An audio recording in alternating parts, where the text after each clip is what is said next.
Today my presentation topic is teaching AI to create and think by using multimodal models. And first of all, introduce about myself. My name is Jing Ying. I'm currently working for CBA as a Senior Manager AI and Data Science. And then my research topic, I studied my PhD in UNSW AI and Robotics Lab. My research topic is in multimodal domain, particularly focused on multimodal reasoning. During my 4 years PhD study time, I had two amazing PhD supervisors. They are Professor Alan Blair and Professor Maurice Pecknuken. So before I started my presentation today, I want to invite everyone to join me for a guess game. This is my supervisor, Professor Alan Blair. I want you to, he taught me how to use AI models to create new images. So I want you to give a guess which image is a real image, which image is generated by AI. So if you believe the left side is a real image, can you please raise your hand? Okay. If you believe the right side is the real image, can you raise your hand? Really? The right side is the real image. The left side, this side, is I use AI model to generate. Okay, this is my another supervisor called Professor Maurice Pecknuken. He taught me how to teach AI to do logic reasoning. So if you believe the left side is real, can you raise hand? The left side, I mean this side, is a real photo. Oh, my left. Oh, okay. Oh, sorry, your left is different. Yeah, that's right. Okay, yeah. Okay, maybe that side is a fake one. It's generated. If you believe this, can you raise your hand? Okay, almost that's right. Okay, how about this one? Which one is real? Obama is fake. Okay, anyone think about both of them are fake? Yeah, but how some people think both are fake? I guess my supervisor want to cry because that's his real photo. This. Okay. So today my presentation, the topic including the. Sorry, it doesn't work for the next page. Yeah, it works. Okay. Yeah. So I have 4 parts. The first part is what is multimodal AI and generative AI. The second part is how do we teach AI to create by using multimodal models. The next one, how do we teach AI to think by using multimodal models. The last part is what are some use cases of multimodal AI and generative AI. Okay. So before I start, I want to ask you a question. What cognitive capabilities do we humans have? What cognitive capabilities do we humans have? We see things. Yeah. Yeah, talk. Think. Yeah, we can think. Decide. Yeah, decision making. What other cognitive capabilities we humans have? Hearing things. Yeah. And then how about we can speak things, we can create things, we can generate image, we can painting, we can sing a song, right? So those are the cognitive capabilities we humans have. From the input, we can see, listen, read, we have feeling. So you might ask, today do we teach AI to feel? Yes. The PhD student sitting next to me, her research topic is teaching a robot how to feel people's voice and emotion. The output of humans' cognitive capabilities is speaking, writing, painting, logical reasoning, thinking, yes. But I want to ask you another question. How about AI? Today's AI, what cognitive capabilities do AI have? See things, recognize image, read things, listening things, audio transcription, right? They can generate the image. We just generate. They can write a letter for you. Yeah, it sounds amazing. So from the input part is the seeing things in the image, listen, read, feel, and the output part, speaking, writing, painting, thinking. So for the input, the AI model can dealing with the multimodal data. It's called a multimodal AI. From the output part, the AI model can speak, reasoning, painting. The reasoning is a challenging question whether the AI model really can reason or not. We are not sure. But this part is called the generative AI. So what is multimodal AI? We human beings rely on the multimodal data to navigate and understand the world around us.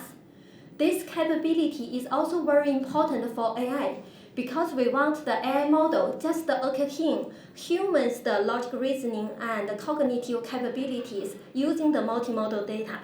So multimodal AI combines multiple data types like text, image, audio to enhance understanding and interact with the world. It mimics human perception by integrating diverse sensory inputs, enabling richer context and more accurate AI-driven insights. Next one, what is generative AI? I guess everyone uses ChatGPT-4 model, right? Have you ever used the GPT-4 model to generate an image that does not contain red tomatoes but contains yellow tomatoes? A small homework to try.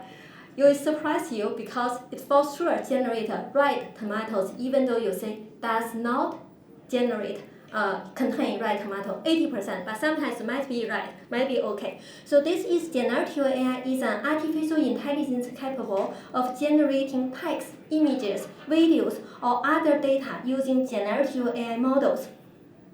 And then generative AI models learn the patterns and the structure of their input training data, and then generate new data that have similar characteristics. What's the connection between multimodal data and multimodal AI and generative AI? If your input is a text information, we expect the generative AI model such as GPT-4 model give you an answer. This is unimodal. But how about you input an image?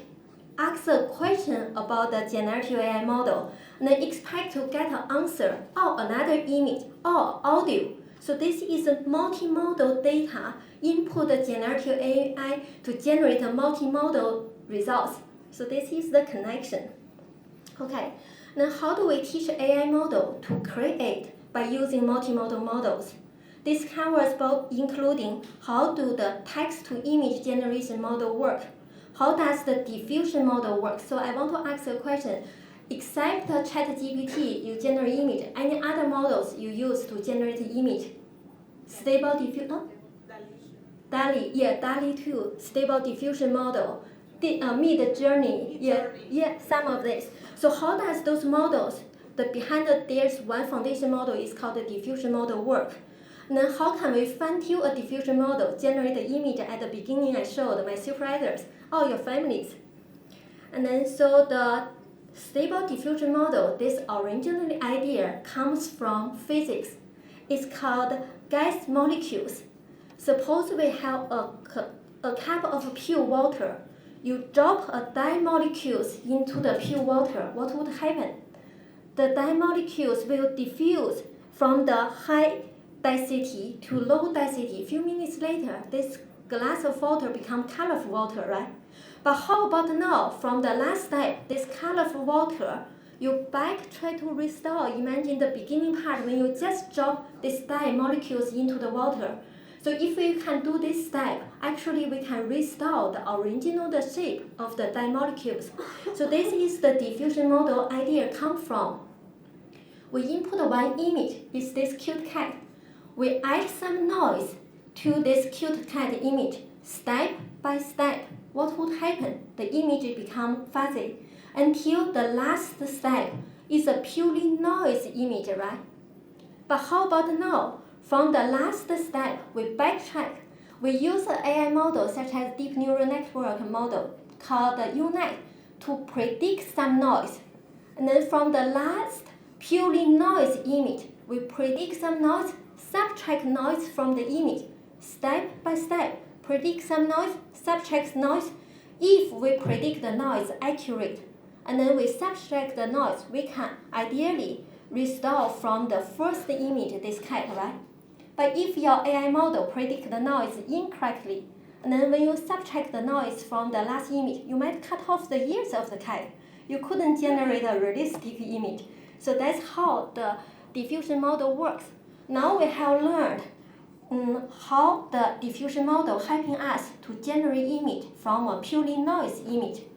But now you might ask the question, how can we generate image that correspond with a piece of text, such as we don't just want to randomly generate a random cat or dog, we want to generate a cozy playing a flame, throwing trumpet. And then the image should match my text information, right? Okay. From OpenAI, they have a very popular and foundation model. It's called a CLIP. CLIP, this model, train the image and text pairs. So such as we have an image here, a batch of images. We use an image encoder to extract the image information. And then we also have a pair of the text. We use the text encoder to extract the text information. And then from this part, we have the first image, maybe a cute dog on the grass. We have a pair of the text is this sentence. Our second image might be a cat on the grass and then a second text. So the diagonal is the correct, accurate samples.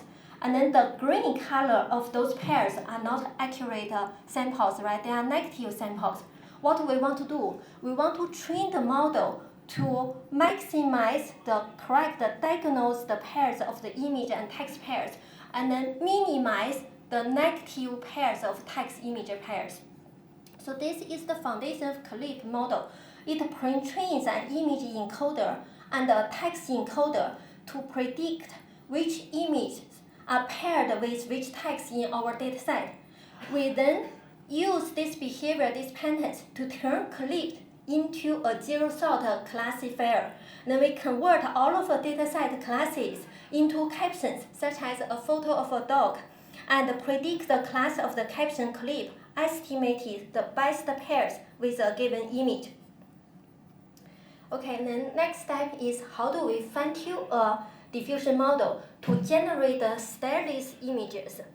And then the first question is, why do we need to fine-tune stable diffusion model? We know the diffusion model was trained on 2.3 billion English image text pairs. So this means there are 2.3 billion pictures and text captions that have been matched and trained. The model has learned tons of those information already. But do we still need to fine-tune the model? Yes. Does this, for example, if you want to generate an image, a customer is buying stuff in Woolworths style. You want the image has the Woolworths, this green color, this style, rather than generate an image, let's say the competitor, the Coles, the red color styles, right? So in this case, we need to fine-tune the model. There's a very famous paper. It's called An Image is Worth One Word, Personalizing Text-to-Image Generation Using Textual Inversion. This model has a model called the Dream Booth, become very popular. A lot of companies, they might use this model as a foundation model to fine-tune their own diffusion model or fine-tune their own model. With this model, you can prepare a small data set. It's called a customized data set. Like myself, it doesn't need many photos, only need 5 to 10 images and text pairs. Such as my supervisor, I got their approval. So they give me each of them, I got 3 photos, 3 text pairs. And I say, can I use your photo to train my model? And then after you got this customized data set, you get the pre-trained diffusion model, the pre-trained weights. And then you fine-tune the hyperparameters. So what kind of the hyperparameters, what kind of image I want to generate. Then you started to train your model. After you train your model, you can use it. So such as you can add different prompts. You say, can you generate image of Professor Maurice Peck-Newcomb is an astronaut? Oh, he is playing football. And then the model has trained, learns the classes of the human minds and the different features. Now you give some specific patterns of my supervisors or myself the patterns. So now the model knows, okay, if you give a unique name for these features, I know I can generate the image of my supervisor. Okay, I provide the demo code, but probably I will not show now. So now is some images I generated. The next question is, how do we teach AI model to think using multimodal models? We human beings are very good at using multimodal data sets, and then this task is very important for AI as well. One of the foundation tasks is called VQA, Visual Question Answering, such as I give you an image, ask you a question, how many pieces of bread are on the plate? Any numbers? 4. 2, 4. Yeah, that's very interesting, right? Some people will give 2. That's my first answer as well. And then my friend said, oh, actually there are 2 because behind there also have another 2 pieces of bread. So there's some human reasoning here. How about this one? Can you give answers based on this image? What kind of animal would love to eat those bananas? Monkeys, yeah. Kids, yeah. Yeah, and then alpacas. Yeah, alpaca really like eating bananas. I visit the alpaca zoo. Yeah, so the question is, you can't see the answer in this image. You only see bananas, right? But with human being, we understand the common sense logical reasoning behind this. Okay, so this task is called a VQA. Give you an image, ask a question about this image. We hope our deep neural networks or AI models can base on the question feature and image feature to predict an answer. This task is called visual question answering. With the evolution of cutting-edge large language models, large multimodal models has become very advanced. Today, the large multimodal models can give us very good answers, such as if you input 2 input images, and then we want to ask a question, what are the common things about these 2 pictures? The model can answer both of them are kangaroos. If we ask another question, what's the difference between these 2 input images? The model can say the first kangaroo is a cartoon kangaroo, and the second kangaroo is a real kangaroo. The large multimodal models can also generate dialogue about the input image very well. But they're still facing some challenges. One of these challenges is called the complexity challenges. Today, the existing models still struggle with the complex logical structures and the multi-step reasoning. The second challenge is called the explainability challenges. Because the nature of deep neural network is like a black box, if we want the model to explain what's their logical reasoning chains clearly, accurately, stably, is a very challenging task. So such as, if we use this image, ask a question, can we use the food between the wine and tomato to make a meal for people who only eat green food in sunlight, shown in this image? What's your answer?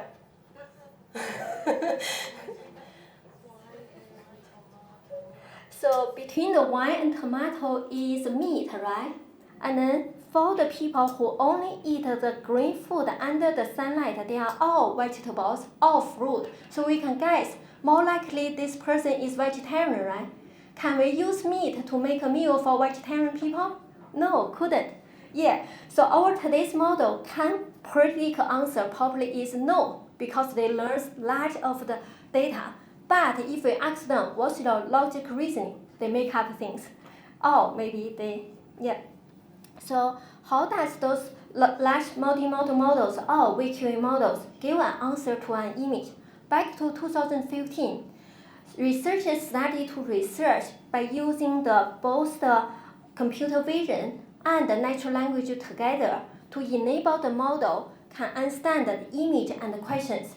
So give one image, we use a convolutional neural network to extract and learn the features from the image. Then give a question, we use a long short-term memory network to extract the features from the language.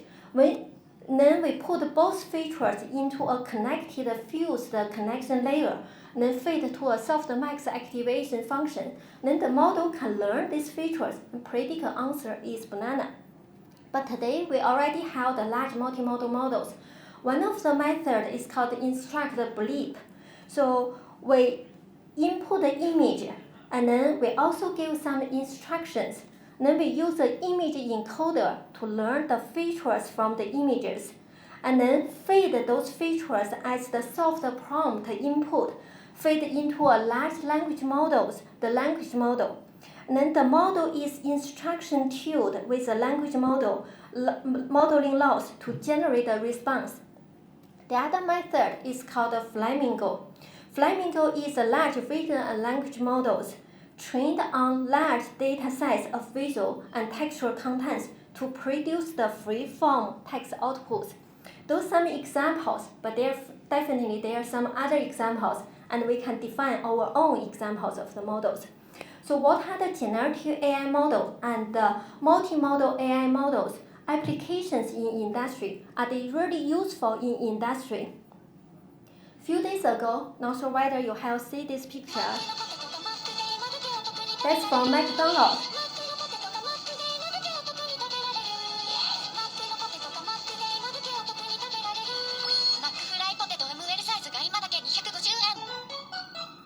So that's the McDonald's, the Japan first AI generated commercial. Just a few days ago, they already released it. Tons of people already like this image, like this video. Then for me, I do already inspired by the video, but some people maybe they feel scared as well, possible. So different people have different feeling about this. But we can't stop. There's one trend is in the future, the generative AI will become popular. A lot of companies will design their own customized image models and then to represent their customer, such as maybe some, let's say Taobao or Chinese website, they might use some AI-generated image models to represent their products. There's one industry. Another one, so is an insurance company. They can enable the customer to upload the images of damaged vehicles and then ask questions about their claims. The multimodal AI system analyzes the images, uses the computer vision, and interprets the questions using natural language processing, and providing the customers with immediate relative information about their claims and next steps. We can imagine this is much more accurate and quicker to give response compared to you just ask the questions or purely just give the images, right? The next one, such as is a bank. A bank can use the app enable you to upload statements or checks or other information. Then you can ask a question about those information. And then the multimodal AI model can help you to generate answers about those input images. Another one, such as customer support with image-based inquiries. So we can use a chatbot, allow users to upload the images, ask questions, maybe just audios, rather than using text information, and then provide the accurate response. So all these cases are the future cases, and all maybe existing cases. So I guess you might wonder, okay, which company? I don't want to put the company, but all these cases I use ChatGPT generated, but I think they are just this is the real one. Yeah, but the rest one, I believe, and then they already exist in some of the companies already. And then the future directions, I will classify to 4 parts. The first part is explainable AI. The second part, explainable AI, is we want the model can explain the logical reasoning decision-making process clearly and accurately and repeatedly. The next part is multimodal AI is already become popular, but how about the next step, multimodal AI reasoning? The next part, responsible AI. The last part, AI ethics. So that's my today's presentation. Thank you.